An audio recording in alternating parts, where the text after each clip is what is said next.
Bueno, hemos llegado al capítulo 9 de la primera carta a los Corintios, que como todo el mundo sabe va después del capítulo 8. Me atrevo a decir que antes del 10. Bien, en serio. El capítulo 9 tiene mucho interés porque en realidad es la continuación del capítulo 8 de manera directa. Es decir, hasta ahora hemos ido viendo capítulos que abordan temas diferentes, pero concretamente este capítulo 9, aunque parezca que Pablo está hablando de otra cosa, en realidad es una continuación directa del 8, sigue tratando el mismo tema. En el capítulo 8 él hablaba de los idolotitos, de lo sacrificado a los ídolos, y en un momento determinado la gran lección es que hay que tener prioridades, y dentro de esas prioridades hay que tener muy claro que uno tiene que saber renunciar a sus derechos por el bien del Evangelio y por el bien de los hermanos. Yo puedo tener totalmente el derecho de comer lo que me parezca bien, no hay ninguna prohibición en el Evangelio a que yo coma lo que quiera, pero para no hacer tropezar a un hermano débil, para no poner obstáculo al Evangelio, puedo renunciar y debo renunciar a mi derecho de comer lo que me parezca. Porque evidentemente el avance del Evangelio tiene prioridad y es prioritario sobre el hecho de que yo pueda comer y tenga derecho a comer lo que me parezca. No estoy sujeto a ninguna dieta como la hay en el Islam, o la hay en el judaísmo, o la hay en el hinduismo, o en algunas sectas que dicen que son cristianas como los adventistas del séptimo día. No existe eso, pero yo puedo renunciar a mis derechos. Cuando uno llega a este punto, claro, la primera cuestión que uno se plantearía es: ¿y tú, Pablo, has renunciado alguna vez a tus derechos? Y Pablo aquí utiliza un argumento que se repite mucho en sus cartas y que hemos visto en el libro de los Hechos, y que alguno, por ejemplo, que se dedica a estudiar la cadena de mando o cómo debe de comportarse una persona que tiene un poder de mando, siempre dice que el mejor jefe es aquel que está dispuesto a hacer por lo menos lo mismo que exige a la gente que están bajo sus órdenes. Cualquier persona que tenga un cierto interés, por ejemplo, por la historia militar, pues sabe que generalmente los generales, los jefes militares que han sido admirados enormemente por sus hombres y que los seguían hasta la muerte, eran aquellos que nunca pedían a sus hombres algo que ellos no estuvieran dispuestos a hacer. Y Pablo sigue exactamente la misma línea. O sea, yo ya os he enseñado que hay una prioridad en el avance del Evangelio, que tenéis que seguir esa prioridad, que vuestros derechos son secundarios frente a esa prioridad, pero ahora os voy a decir que eso es lo que me pasa a mí. No os estoy pidiendo algo porque es muy fácil desde el púlpito soltar cualquier cosa. Hay un refrán castellano que dice que una cosa es predicar y otra dar trigo. Y efectivamente, predicar puede ser relativamente fácil, a la hora de dar trigo ya la cosa cambia, ¿eh? Es muy fácil marcar una serie de conductas. Otra cuestión muy distinta es que se dé ejemplo viviendo ese tipo de conductas. Y Pablo entra aquí para decir que esto que estoy diciendo me lo aplico yo. Y me lo aplico yo, que además soy un apóstol. Y yo soy el primero que renuncia a derechos que tiene porque sabe que existe una prioridad. Primera cuestión, versículo 1, versículo 2. No soy apóstol, no soy libre, no he visto a Jesús, el Señor nuestro, no sois vosotros mi obra en el Señor. Si para otros no soy apóstol, para vosotros ciertamente lo soy, porque el sello de mi apostolado sois vosotros en el Señor. Primera cuestión, yo soy un apóstol, estoy en una situación que es una situación superior a la vuestra, fundamentalmente porque yo reúno las dos características del apóstol, sin las cuales no hay un apóstol. Primera, yo he visto al Señor resucitado. Cualquier persona que en estos momentos se autodenomine apóstol y no se le ha parecido Jesús resucitado, o está muy despistado o es un farsante. Puede que sean las dos cosas, está muy despistado y además es un farsante, pero no, a veces es simplemente una persona que no conoce el significado del término apóstol en la Biblia. En la Biblia, el apóstol siempre ha sido objeto de una visión de Jesús resucitado. Segundo, el apóstol tiene un fruto y ese fruto se da en gente que a través de él ha conocido al Señor. El fruto del apóstol no es que tiene un jet, no es que ha venido a este país como un muerto de hambre y se ha hecho millonario predicando, no es que tiene una situación económica muy próspera, no es que se dedica a decir cualquier tipo de pavadas y se da la circunstancia de que hay gente que se cree de muy buena fe ese tipo de pavadas. El apóstol fundamentalmente tiene dos señales. Una, ha visto a Jesús crucificado, a Jesús resucitado.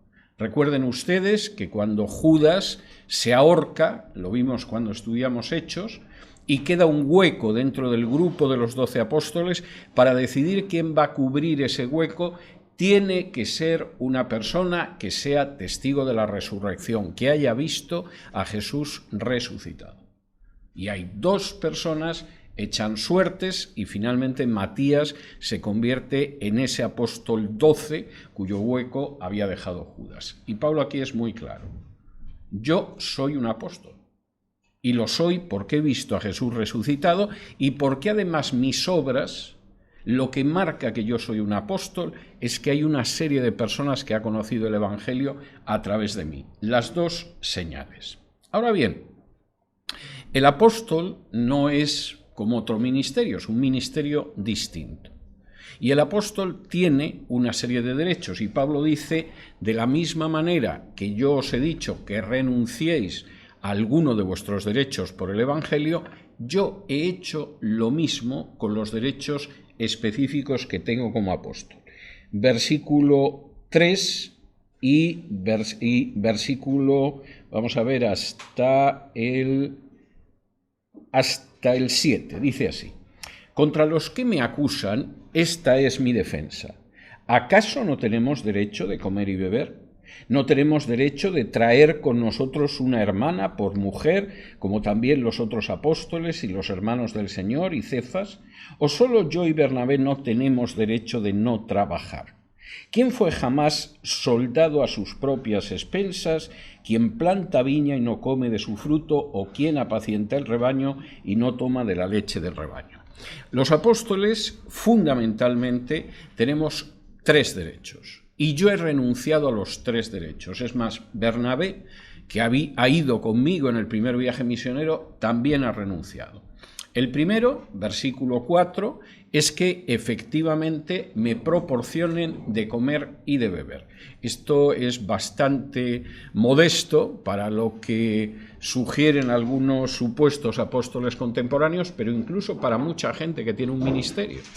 Yo no se me ocurre pensar que gente estaría dispuesta a vivir en la obra misionera con que le cubrieran solamente el comer y beber. Pero, efectivamente, ese es un derecho del apóstol. Yo tengo derecho a comer y beber como los otros apóstoles y que efectivamente me sostengan en la comida y en la bebida. He renunciado a ese derecho. Tengo derecho a casarme. Y esto es muy importante. La Iglesia primitiva no conocía el celibato. No conocía un clero como dentro de la Iglesia católica y desde luego no conocía un clero que tenía que guardar el celibato y que no se casaba. Esos son absolutamente inventos de hombres que chocan totalmente con lo que enseña la Biblia.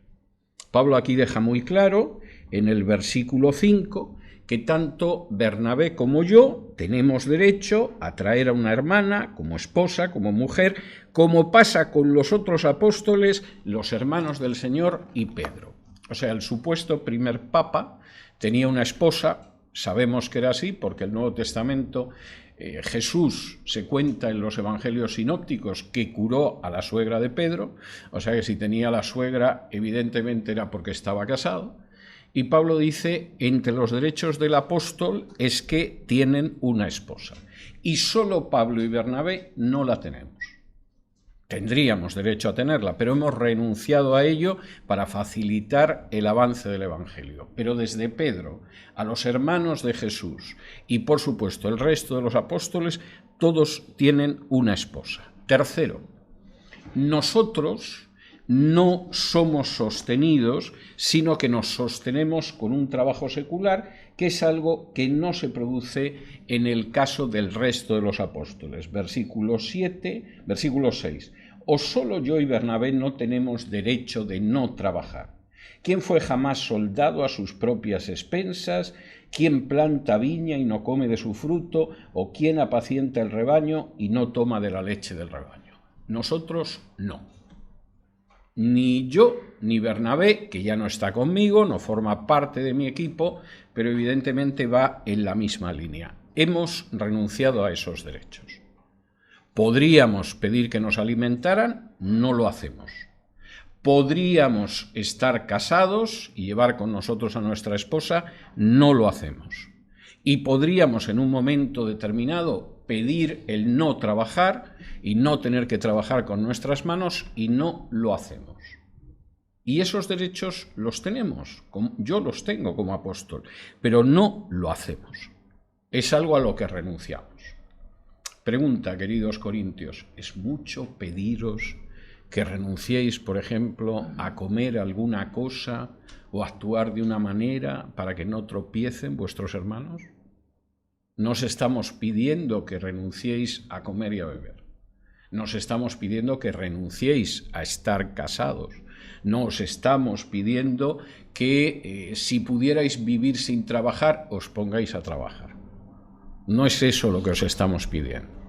Pero yo, Pablo, y Bernabé también, hemos renunciado a ello por el Evangelio, aunque tenemos derecho. Es mucho pediros que ocasionalmente renunciéis a un derecho para no hacer tropezar a vuestros hermanos o para que avance el Evangelio. Obviamente no. Y Pablo continúa con toda esta cuestión y dice así, versículo 8. ¿Digo esto solo como hombre? ¿No dice esto también la ley?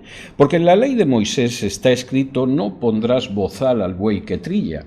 ¿Tiene Dios cuidado de los bueyes o lo dice enteramente por nosotros?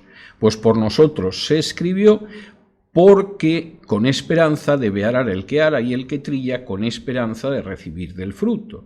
Si nosotros sembramos entre vosotros lo espiritual, ¿es gran cosa si segáramos de vosotros lo material? Si otros participan de este derecho sobre vosotros, ¿cuánto más nosotros? Pero no hemos usado de este derecho, sino que lo soportamos todo por no poner ningún obstáculo al Evangelio de Cristo. Pablo continúa con su razonamiento y de una manera muy contundente. Esto que estoy diciendo no solo es un razonamiento humano. Vosotros recordad cómo en la ley, por ejemplo, hay leyes de protección de los animales.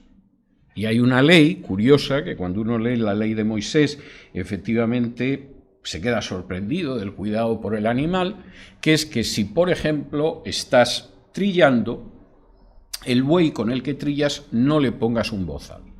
Deja al buey que coma algo del producto de la trilla. Y dice Pablo, esto no solamente es una disposición para los animales.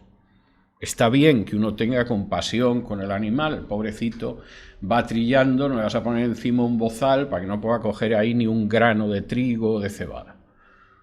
No, de hecho no le pones bozal para que el pobrecito, de paso que va trillando, pues hombre, se lleve por lo menos la pequeña satisfacción de comer algo. Pero si esto se aplica a un animal, imaginaos en el caso de una persona que se dedica a extender el Evangelio. Y efectivamente es totalmente legítimo que esa persona que siembra en lo espiritual recoja algo de tipo material. Pues nosotros hemos renunciado a ese derecho. Y de nuevo la pregunta de Pablo vuelve a ser una pregunta clara. Si nosotros hemos renunciado a un derecho que la ley de Moisés incluso reconoce a los animales, es mucho pediros que renunciéis a algún derecho también vosotros para mantener la paz dentro de la congregación, para no hacer tropezar a un hermano débil, para avanzar en el Evangelio. Es mucho pediros o en realidad es bastante poco si tenéis en cuenta a lo que renunciamos algunos, como yo, Pablo, y como Bernabé. Es bastante claro lo que aquí está diciendo Pablo. De hecho, continúa diciendo en los versículos del 12 al 14. Dice, si otros participan de este derecho sobre vosotros, cuánto más nosotros, pero no hemos usado de este derecho, sino que lo soportamos todo por no poner ningún obstáculo al Evangelio de Cristo. ¿No sabéis que los que trabajan en las cosas sagradas comen del templo y que los que sirven al altar del altar participan? Así también ordenó el Señor a los que anuncian el Evangelio que vivan del Evangelio. Pablo insiste, nosotros no hemos usado ese derecho y ese derecho lo tenemos. Y ahora aquí viene el típico versículo que se lee sin contexto y que, claro, de ello se sacan conclusiones verdaderamente maravillosas. Como Pablo dice aquí que el Señor ordenó que los que anuncian el Evangelio vivan del Evangelio, esto se supone que es la legitimación para que la gente viva de la religión. No solo los apóstoles, no solo los misioneros, sino cualquier persona que de alguna manera colabora en la Iglesia. Tenemos que pagar al coro y al director del coro. Deberíamos pagar a la pianista, porque claro, se supone que colabora en el Evangelio. ¿Qué vamos a hablar de la gente que tiene otro tipo de ministerios? Es decir, la enseñanza, el pastoreo, etcétera, etcétera. Toda esta gente tendría que vivir de esto. No. Y además Pablo cita directamente a Jesús, porque Jesús es muy claro cuando habla de los términos en los que se debe mantener a un ministerio del Evangelio y muestra claramente cómo ese ministerio es solo el de misionero y además en unas circunstancias muy concretas. Si alguien pretende agarrarse a este versículo para decir que toda aquella persona que tiene una relación más o menos lejana o cercana con algún ministerio se merece vivir de ello y cobrar un sueldo por ello, realmente su ignorancia de las Escrituras no solo es inmensa, sino además muy peligrosa. Porque con seguridad va a ir multiplicando gente para que viva de la religión, que no es lo que aparece ni en la enseñanza de Jesús ni aquí con Pablo. ¿Y por qué digo esto tan seguro? Hombre, porque es el texto que está citando Pablo. Y vamos a leer ese texto, a ver si dice que efectivamente tenemos que crear multitud de empleos religiosos y mantener a la gente en empleos religiosos, o si lo que dice es algo muy distinto. Acompáñenme a Mateo capítulo 10. Mateo 10.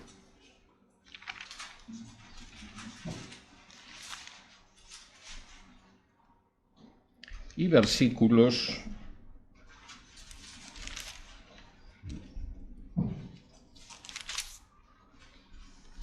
Mateo 10 y versículos 9 y 10.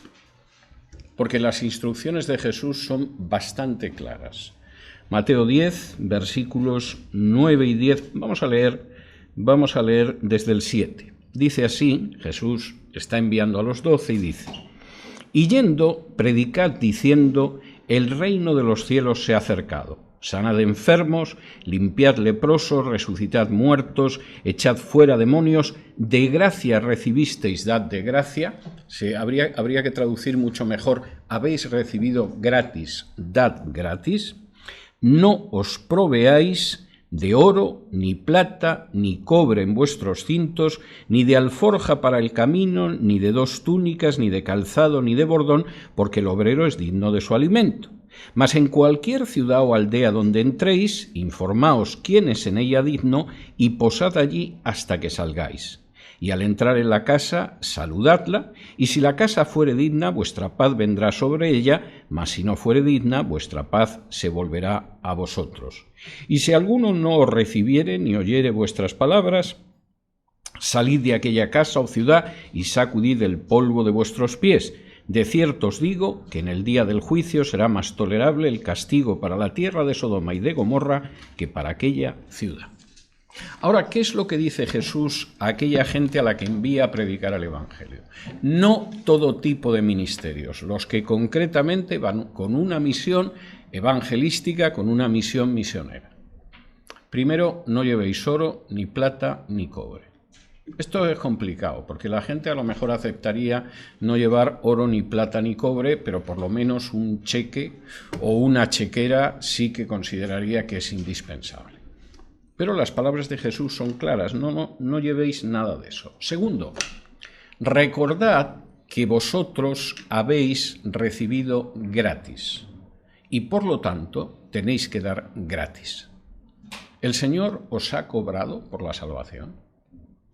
¿Estáis pagando plazos por el lugar que vais a tener en el cielo, de la misma manera que pagáis plazos para tener una casa aquí en la tierra? No, ¿verdad? El Señor os dio gratis, vosotros dais gratis. Esa es la enseñanza de Jesús. Y claro, la cuestión es, bueno, sí, pero no nos engañemos. Tenemos que comer. El cuerpo humano sin comer pues, enferma y se muere. No pasa nada. Cuando entréis en una ciudad, enteraos de qué persona os puede recibir en la ciudad y quedaos en esa casa hasta que os marchéis.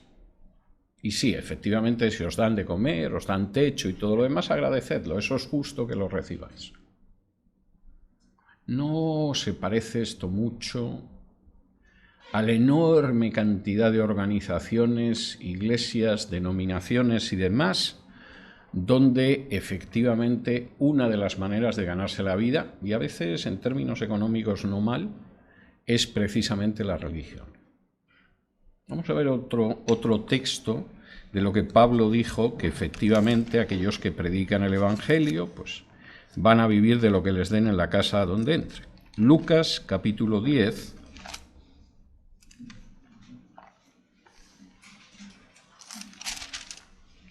Lucas 10 y versículos del 5 al 8. Vamos a leer desde el 2. Lucas 10 desde el 2, porque aquí está hablando de otra gente que también se dedicaba a predicar el Evangelio de manera expresa, más allá de los 12, que son los 70, y dice así. Y les decía, la mies a la verdad es mucha, mas los obreros pocos. Por tanto, rogad al Señor de la mies que envíe obreros a su mies. Id, he aquí, yo os envío como corderos en medio de lobos. No llevéis bolsa, ni alforja, ni calzado, y a nadie saludéis por el camino. En cualquier casa donde entréis, primeramente decid, paz sea a esta casa. Y si hubiere allí algún hijo de paz, vuestra paz reposará sobre él, y si no, se volverá a vosotros. Y posad en aquella misma casa, comiendo y bebiendo lo que os den, porque el obrero es digno de su salario. No os paséis de casa en casa. En cualquier ciudad donde entréis y os reciban, comed lo que os pongan delante, y sanad a los enfermos que en ella haya, y decirles, se ha acercado a vosotros el reino de Dios. Las palabras de Jesús son muy claras, ¿no?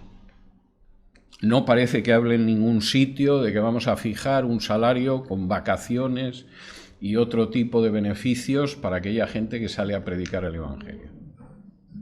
Saldréis a predicar el Evangelio. No os preocupéis por llevar dinero encima. Por cierto, que la cosa es peor de lo que pensáis, porque vais como ovejas en medio de lobos. Y vosotros vais a anunciar la paz, y aquellos que os reciban, la paz recaerá sobre ellos, aquellos que os rechacen, la paz se volverá. ¿Y cómo nos vamos a mantener?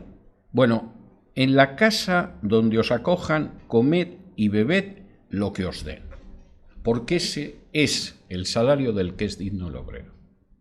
Comed y bebed lo que os den. Y como dice aquí, y al mismo tiempo en cualquier ciudad donde y si además se da la circunstancia de que os quedáis en un sitio, comed lo que os pongan delante y no andéis cambiando de casa, porque de pronto habéis descubierto que 3 casas más allá dan mejor de comer y nos hemos equivocado en la primera en la que hemos entrado. Las palabras de Jesús son de una claridad que verdaderamente hay que estar muy ciego para no verlas, pero son muy claras. ¿Qué significa que el obrero es digno de su salario? Que hay un pastor y además pone unas condiciones como si fuera el ejecutivo de una multinacional. No está hablando ni siquiera del ministerio de pastor, está hablando de la gente que efectivamente va predicando de manera itinerante, de manera misionera, el Evangelio. Y esa gente no lleva dinero. Y esa gente acepta la comida que le dan. Es el salario que recibe. y eso que acepta, acepta lo que le ponen. No se queja porque aquello tenga pocas calorías, o sea poco sabroso, o esté mal condimentado.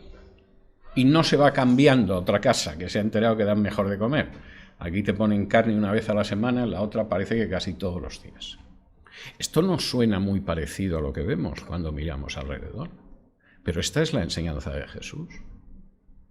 Y se supone que nosotros somos cristianos y que seguimos la enseñanza de Jesús, no lo que de pronto hay una serie de personas que han decidido que tienen que seguir. Y Pablo dice, ese sería un derecho mío y de Bernabé, pero hemos renunciado a ello. Sabemos perfectamente lo que el Señor quiere decir cuando dice que el obrero es digno de su salario, ¿eh? Lo deja muy claro, el propio Jesús lo explica, dice las condiciones y los términos y las circunstancias. Pero nosotros, incluso a ello, hemos renunciado. Y si la gente supiera algo de historia del cristianismo, pues conocería que esa visión de un clero aparte del pueblo, que además vive a costa del pueblo y que le cobra al pueblo los servicios y todo lo demás, es algo que comienza no antes de la gran corrupción del cristianismo que se produce después de la muerte de los apóstoles. No encuentras la idea de un obispo solo por iglesia hasta bien avanzado el siglo II. No encuentras la idea de alguien que vive exclusivamente de eso hasta bien avanzado el siglo II. Y por supuesto la idea de que en última instancia eso de mantener a alguien como ministro religioso se aplica a todo tipo de ministerio y no solo a los que van llevando el evangelio como misioneros, es algo que no encuentras en ningún sitio antes del siglo II. Es una visión que nace con la Iglesia Católica, que se ha mantenido durante siglos y que por supuesto no había mucho interés en eliminar. Vivir de la religión no es mala forma de vivir. Y sin embargo no es lo que dice Pablo. E incluso esos derechos que son muy modestos, comer y beber, que fue lo que dijo el Señor, que te ofrezcan la comida y la bebida y te comas lo que te pongan delante. O el hecho de que podemos casarnos, como podría ser el caso de un rabino de la época de Pablo, o el hecho de que no trabajes, porque efectivamente vas tan deprisa en el camino intentando comunicar el Evangelio, que como dice el texto del Evangelio, ni os paréis a saludar a la gente. Vosotros a lo vuestro, que es a predicar el Evangelio. Hasta esos derechos Pablo estaba dispuesto a renunciar a ellos. Y de nuevo la pregunta, volviendo al capítulo anterior, es: ¿resulta mucho pedir que renunciemos a alguno de nuestros derechos, aunque lo tengamos, para mantener la armonía dentro de la Iglesia, para no escandalizar a un hermano débil, para que avance el Evangelio? ¿Es mucho pedir? O en realidad es muy poco, pero como tenemos unas prioridades que no son las correctas, pues nos parece que es un mundo. Y Pablo dice: los derechos que yo tengo como apóstol he renunciado totalmente a ellos. Y sigue todavía más con esto. Versículos del 15 en adelante. Pero yo de nada de esto me he aprovechado, ni tampoco he escrito esto para que se haga así conmigo, porque prefiero morir antes que nadie desvanezca esta mi gloria. Pues si anuncio el Evangelio, no tengo por qué gloriarme, porque me es impuesta necesidad y ay de mí si no anunciar el Evangelio. Por lo cual, si lo hago de buena voluntad, recompensa tendré, pero si de mala voluntad, la comisión me ha sido encomendada. ¿Cuál pues es mi galardón? Que predicando el Evangelio, presente gratuitamente el Evangelio de Cristo, para no abusar de mi derecho en el Evangelio. Y lo que dice aquí Pablo verdaderamente es tremendo. Vamos a ver, ¿por qué predicas el Evangelio? ¿Para ganarte la vida? No. El Evangelio no es una forma de ganarse la vida. Hay gente que sí, que lo ha convertido en su forma de ganarse la vida. Pero eso es prostituir totalmente la enseñanza de Jesús. Eso es pervertir y degenerar la enseñanza de Jesús y de los apóstoles.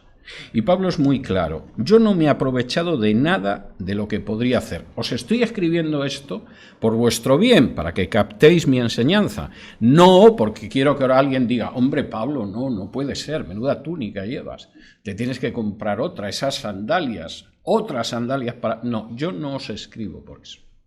Os escribo para que captéis lo que estoy diciendo. Pero ahora os voy a decir algo más.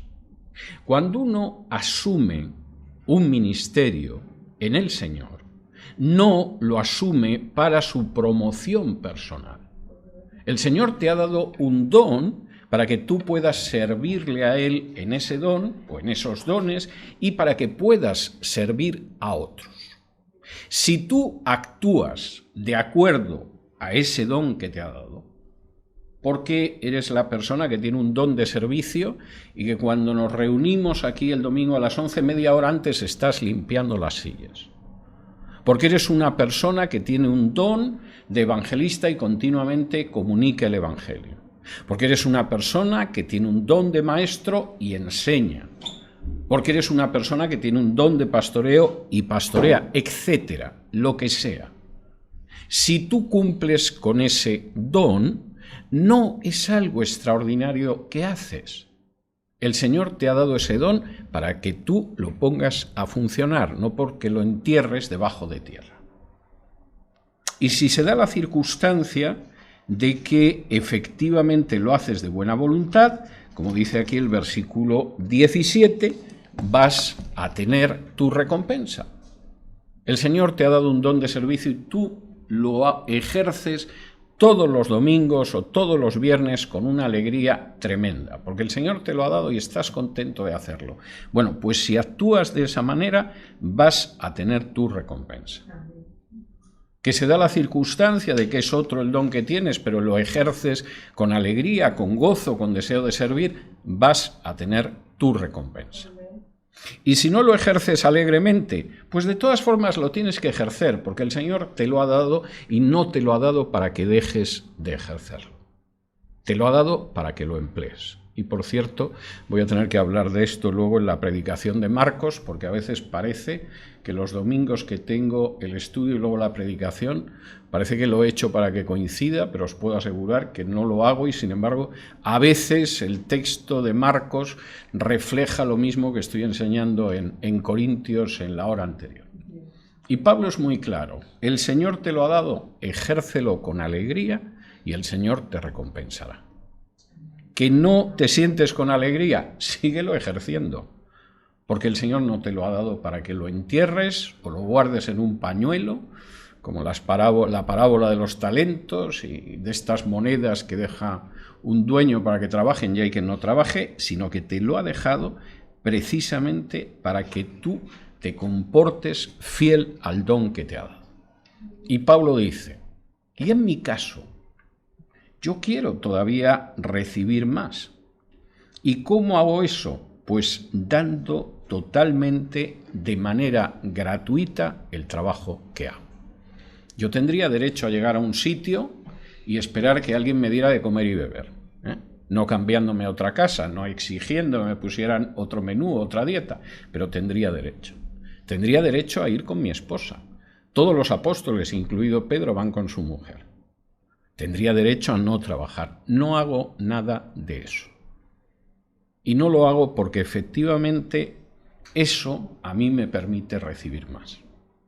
Ahora, de esta visión de Pablo, a la que vemos muchas veces hoy en día, hay un abismo. Hay un abismo.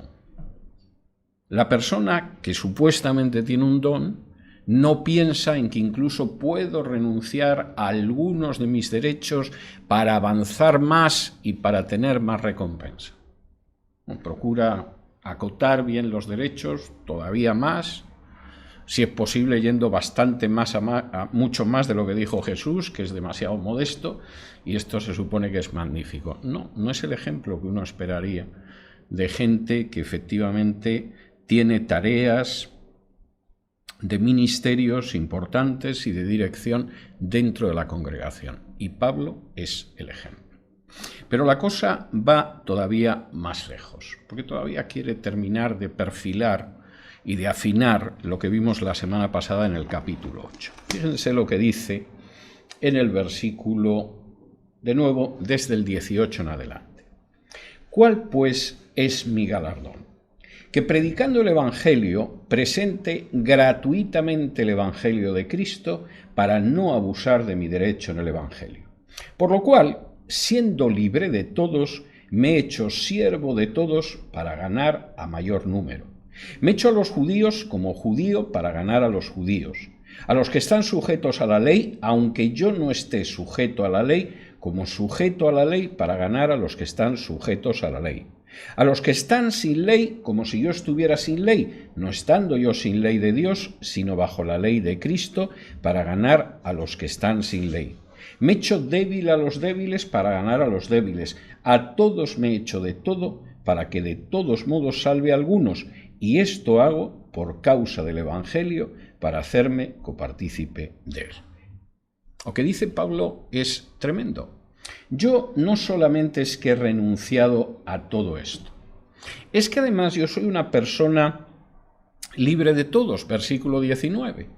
A estas alturas Pablo ya no depende de que lo envíe una iglesia como le envió la primera vez a Chipre con Bernabé. Yo ya tengo mi propio equipo, lo mantengo con el trabajo de mis manos, haciendo tiendas. Yo soy libre de todos. Podría hacer lo que quisiera. Bueno, pues aún así, yo, sin embargo, me hago siervo de todos para ganar a mayor número. ¿Qué pasa cuando me encuentro con judíos? Voy a predicarles el Evangelio el sábado a la sinagoga. ¿Tengo necesidad de ir a la sinagoga? Ninguna. Ninguna. Yo no estoy sujeto al rito sinagogal. Podría encontrarme con los judíos en otro sitio, pero sé que la sinagoga es el sitio ideal. Me los encuentro a todos. Generalmente me echan a partir de la segunda o la tercera semana, pero para cuando me echan, yo ya he golpeado con el Evangelio varias veces. Él golpeaba con el Evangelio, como ustedes saben, generalmente después a él le apedreaban, pero la idea es clara. Yo a los judíos me he hecho judío, a pesar de que ya no llevo la vida de los judíos. A los que están sujetos bajo la ley, yo me hago como sujeto bajo la ley. Recuerden en Hechos, cuando Pablo llega a Jerusalén y hay bastante resquemor por eso de que enseña que no se está bajo la ley y acepta pagar el voto de unos jóvenes que han hecho un voto precisamente para poder comunicarse con los judíos. Recuerden en Hechos 16 cuando decide llevar con él a Timoteo. Y Timoteo es hijo de una mujer judía, pero es hijo de un padre pagano, no está circuncidado. Porque su padre estaba bien que su mujer practicara el judaísmo, pero que ya le recortaran al niño le parecía excesivo, de modo que había llegado adulto sin estar circuncidado. Y aún sabiendo que un cristiano no tiene por qué circuncidarse, Pablo circuncida a Timoteo por causa de los judíos, para no poner obstáculos. No sabemos la gracia que le hizo a Timoteo lo de tener que circuncidarse. Pero lo cierto es que él había entrado en esa misma visión de Pablo. Si podemos renunciar a cosas que tenemos derecho a no renunciar por el avance del Evangelio. Y Pablo diría, y me encuentro también a gente que no tiene ley, a paganos, y me hago como ellos. Yo he llegado a Atenas, y cuando he predicado en el Areópago, lo vimos también en el libro de los Hechos, yo no me dediqué a citar la Biblia. Los griegos no conocen la Biblia, por desgracia para ellos. Pero pude citarles de sus poetas paganos para apoyar mi evangelización. Yo me he hecho así también a los que no tienen ley, como si yo no tuviera ley, aunque yo sí tengo una ley, que no es la de Moisés, es la ley de Cristo. ¿Y esto por qué lo he hecho? Bueno, porque yo al final me he hecho todo a todos, precisamente para poder conseguir que algunos se salven. Y eso no excluye ni siquiera a la gente débil. Tú puedes pensar que efectivamente hay hermanos que son débiles, lo hemos visto en el capítulo 8, por cualquier cosa se sienten inquietos, tienen problemas de conciencia. Yo también me he puesto al nivel de esta gente. Y esto lo he hecho por causa del Evangelio, para hacerme copartícipe de él. Esto es algo verdaderamente tremendo. Porque Pablo efectivamente está dejando de manifiesto lo que debe ser la actitud cristiana, que no suele ser muchas veces lo que se entiende por, o lo que vemos entre aquellos que dicen que son cristianos. Y ahora Pablo une todo lo que ha sido el capítulo 8 y lo que ha sido el capítulo 9, para decir esto, por si no os habéis enterado todavía, porque vosotros corintios un poco torpes sois, os lo vuelvo a explicar. Versículo 24.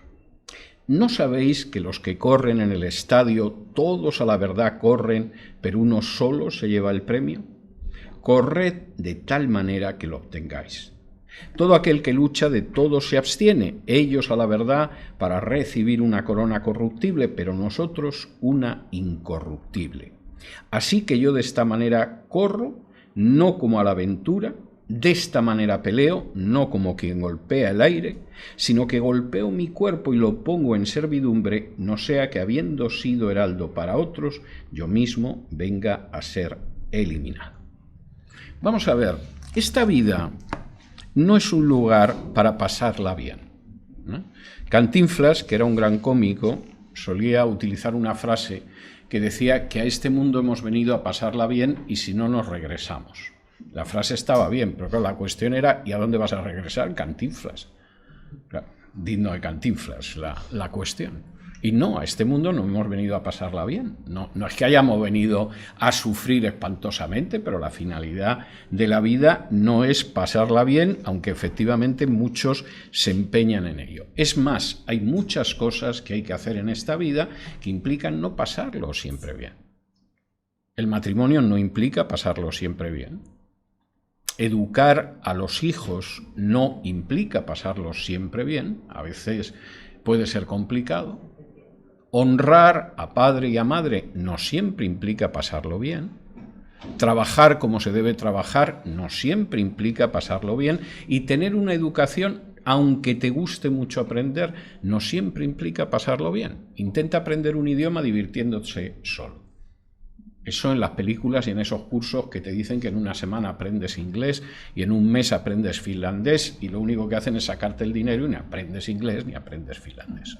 Porque al final el aprendizaje de un idioma exige clavar los codos en la mesa y estudiar y aprender verbos y aprender vocabulario y aprender gramática y otras cosas. No todo en esta vida es pasarlo bien, aunque procuremos pasarlo bien. Y Pablo dice, en realidad esta vida se parece mucho más a una carrera. Vosotros mirad el estadio. Bueno, como ahora no hay estadios como los de Pablo ni cosa parecida, mirad un partido de fútbol o de baloncesto o de béisbol o un combate de boxeo. La gente que sale tiene que entrenarse muy bien porque si no, lo único que va a hacer es el ridículo. Mi hermano, que dirige un programa de boxeo, por cierto, muy bueno, que se llama Buscando el Cao, de televisión, cuando cuenta muchas veces los combates históricos de boxeo, muchas veces te dice, pero fulano estaba muy entretenido con las mujeres y la cerveza en esa época, no se entrenó. ¿Qué palizón le dieron en Las Vegas? No sé. Esta vida se parece mucho a correr en el estadio. Y aquel que quiere correr y que además quiere correr para llevarse el premio, y eso que el premio a fin de cuentas en aquella época era una corona de laurel, o sea, los griegos era gente idealista, no se ponía a negociar la bolsa que se iba a llevar por escaparse de Cuba y venirse aquí a jugar al béisbol o por combatir en el Madison Square Garden o algo de este tipo, ¿no? La gente combatía por una corona, por la gloria. Eso eran los griegos. Pero aunque combatieran solo por una corona de laurel, que al cabo de un tiempo desaparece, porque el laurel se marchita, claro que se esforzaban, porque sabían que la carrera solo la gana uno.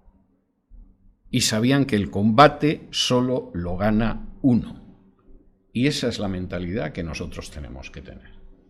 La de hacer las cosas bien. La de esforzarnos y entrenarnos para seguir el camino de Jesús.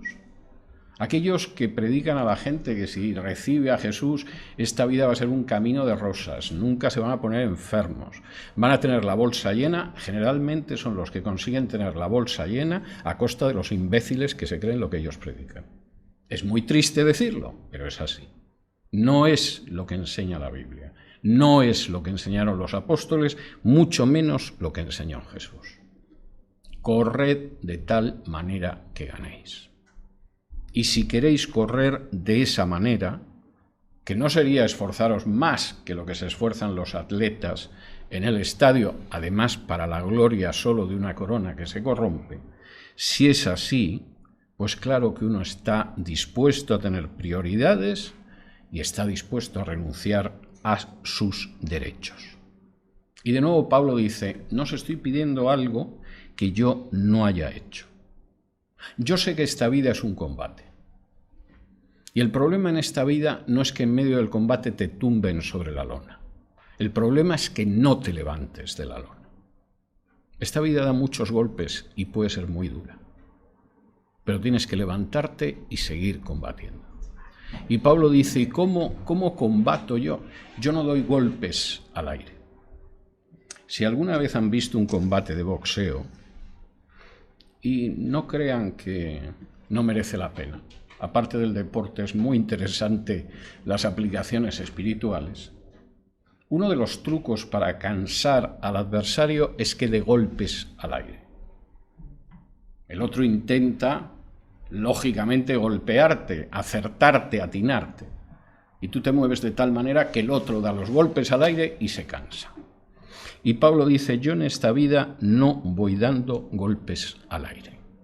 Yo no me voy a cansar espiritualmente en cosas inútiles.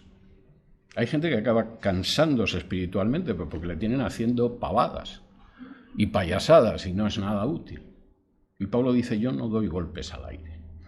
¿Cómo golpeo yo? Versículo 27, golpeo mi cuerpo y lo pongo en servidumbre. El término que aparece aquí para golpear mi cuerpo es un término específico del boxeo en griego. Golpeo debajo del ojo, habría que traducir. Cuando yo combato en este combate de la vida, yo no voy dando golpes al aire. Yo procuro dar el golpe que coloca fuera de combate al adversario. Y es la palabra que aquí aparece en griego. Ese golpe mortal del boxeador que te da justo debajo del ojo y que parece que el cerebro ha empezado a bailar y que efectivamente derriba al que tienes enfrente.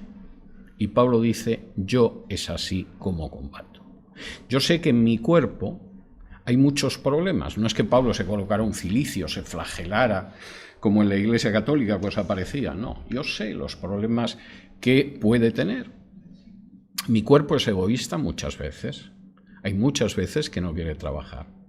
Hay muchas veces que le gustaría vivir de los demás. Hay muchas veces que lo único que desearía es recibir alabanzas. Hay muchas veces en que esto es una carga tremenda. Y Pablo dice, sí, pero cuando se me pone así, yo lo golpeo justo para provocarle el caos. Ninguna de mis malas actitudes me va a llevar a quedarme sin el premio. Y desde luego espero que golpeando de esa manera, yo soy el que domina mis pasiones no me dominan a mí, y no me voy a ver descalificado después de haber hablado a tantos sobre lo que tienen que hacer. Este capítulo es un capítulo tremendo, como verán. Pablo ha vuelto a enfatizar las prioridades, ha vuelto a dejar de manifiesto que el Evangelio está por delante de mis derechos, aunque sean realmente mis derechos. Ha dejado de manifiesto que el Evangelio no es un negocio. Hay de aquel que lo vea como un negocio, como una forma de vida, la religión. No sabe dónde se está metiendo. Es muy posible que un día llegue delante de Jesús y, como dice el Sermón del Monte, le diga, Señor, yo hice milagros y expulsé demonios en tu nombre. Y Jesús le diga, no te conozco de nada. Nunca has tenido ninguna relación conmigo. No, te conocí en una época, pero te desviaste. No. Nunca te conocí. no has estado nunca predicando lo que yo enseñé. Has estado predicando otras cosas. Nunca te conocí. Hacedor de maldad, dice además el Sermón del Monte.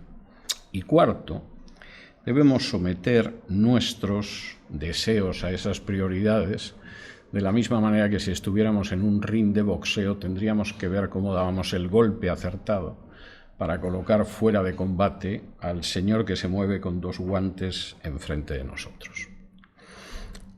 Pues hasta aquí hemos llegado con el capítulo 9 de la Carta a los Corintios. Tenemos 4 minutos si alguien quiere hacer alguna pregunta.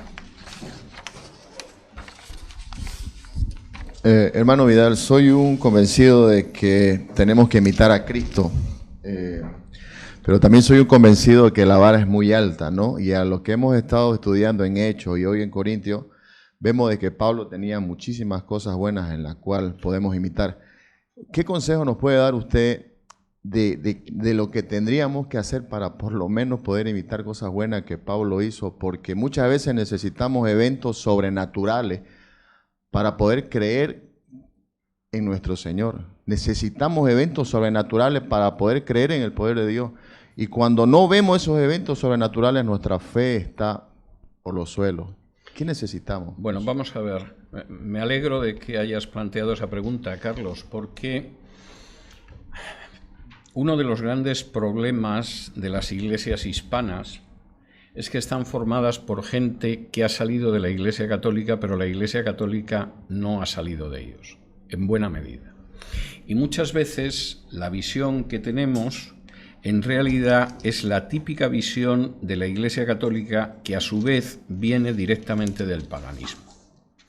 Y entonces decimos mucho eso de es que no predicamos una religión, es que en realidad predicamos una relación con el Señor. Pero luego en la práctica muchas veces, en vez de tener una vida que arranca de la relación con el Señor, tenemos una vida que arranca de comportamientos religiosos. Y de la misma manera que el pagano que iba a ver a la diosa Afrodita esperaba que, puesto que le daba un sacrificio a la diosa Afrodita, pues iba a recibir algo de la diosa Afrodita que quería. Y de la misma manera que el católico de a pie pues piensa que si compra y enciende unas velas o hace no sé qué sacrificio o lleva no sé qué ofrenda, pues se va a producir ese elemento sobrenatural. Nosotros a veces actuamos así. Hay gente que efectivamente necesita que esté apareciendo algo milagroso, algo sobrenatural, algo extraordinario, porque si no parece que todo se va abajo. Pero no es lo que enseña la Biblia. La Biblia enseña realmente que lo que nosotros tenemos con Dios es una relación y que esa relación se mantiene tanto si las cosas van muy bien como si las cosas no van tan bien. A veces van muy bien y tenemos que darle muchas gracias a Dios por ello. A veces pasamos por dificultades, pero también le damos gracias a Dios porque nos protege en medio de las dificultades y nos guarda en medio de las dificultades y nos va a hacer pasar por las dificultades y salir al otro lado. Y esa tiene que ser nuestra vida. Entonces, lamentablemente lo digo, hay toda una carga que es ajena y que no está en la Biblia, que en lugar de vivir esa relación día a día con el Señor, en la que continuamente estás hablando con Él, le das gracias, le pides orientación, le expones que no sabes muy bien hacia dónde ir y que Él te tiene que ayudar con eso, en vez de eso, ocasionalmente vamos 1 o 2 veces a la semana a la iglesia a ver si se produce no sé qué tipo de explosión y nos vamos a casa después de la explosión. No está mal si se produce la explosión y verdaderamente viene del Señor, pero nuestra relación es una relación personal con Dios. Y de la misma manera que sería absurdo intentar mantener un matrimonio sobre una sucesiva explosión de momentos maravillosos, sino que ese matrimonio se mantiene en una relación personal, que es una relación de amor, que tiene lógicamente sus carencias por nosotros, tiene que mantenerse la relación con Dios. Por eso la Biblia utiliza el símil de Cristo y la Iglesia igual que el esposo y la esposa.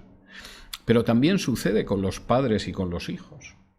Nosotros, en última instancia, lo que mantenemos con nuestros padres o con nuestros hijos es una relación de amor.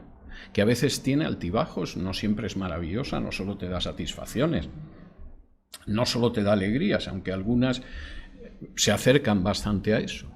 Y esa es la misma relación que tenemos que tener con el Señor. Nuestra relación no es que de pronto nos dan un electroshock espiritual y entonces nos sentimos bien y si no hay electroshock vamos perdidos. No, nuestra relación es una relación cotidiana, diaria, con Dios, es una relación de amor y a veces es una relación muy, muy suave, sin necesidad de electroshock. Y no por eso es menos dulce, y no por eso es menos hermosa, y no por eso es menos edificante. ¿Alguna pregunta más? Bueno, pues prepárense para la predicación de Marcos, porque seguiremos en esto. Hasta la semana que viene. Muchas gracias.